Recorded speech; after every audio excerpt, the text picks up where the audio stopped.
Alors au sein des cartonnages du toit, nous fabriquons des emballages en carton ondulé. On a commencé d'abord une démarche environnementale et maintenant on s'est depuis 2-3 ans vraiment attaqué à la sécurité, mais avec de la méthode. Là maintenant on fait un document unique qui nous sert réellement. Et quelque chose qui était relativement facile à faire, c'est la circulation dans la société. Maintenant les voitures, les camions ont des circuits séparés. Ensuite on a travaillé aussi beaucoup sur l'aspect chargement et déchargement des camions, par la mise en place de nouveaux quais de déchargement, qui sont des quais niveleurs avec des lèvres de 800 mm. On a aussi installé un système de cale, c'est-à-dire que tant que le camion n'est pas immobilisé par une cale, on ne peut pas ouvrir la porte du quai. Après, on a continué un petit peu sur l'aspect circulation aussi avec les chariots élévateurs.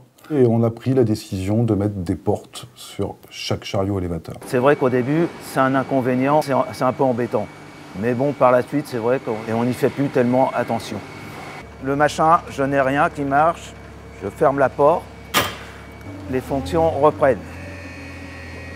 Ce qu'on essaie aussi depuis quelques années, c'est d'éviter la circulation de chariots élévateurs à l'intérieur de la société. Bon, ça avait déjà été fait il y a à peu près 6-8 ans par de la manutention au niveau de nos produits finis. Alors maintenant, on est en train de travailler côté matières premières, sur un système de navette et de dépalettisation. Le but, c'est de ne plus avoir de chariots où des gens travaillent. Parce qu'avant, il fallait utiliser un Fenwick pour ramener les palettes, alors que maintenant, ça se met directement sur la chaîne.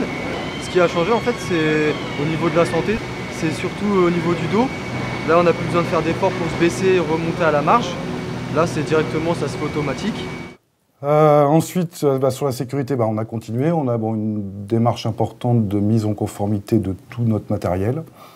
Suite à un accident sur une ligne de transformation, nous avons pris conscience de l'intérêt de faire contrôler et évaluer la conformité de cette machine. Et nous avons décidé d'étendre cette évaluation à l'ensemble de notre parc et de l'établir aussi pour les machines neuves. Donc, en fait, on a plus fait un partenariat qu'un contrôle sanction avec le bureau de contrôle. Et on essaye de trouver la manière la plus intelligente de protéger les salariés de manière optimum.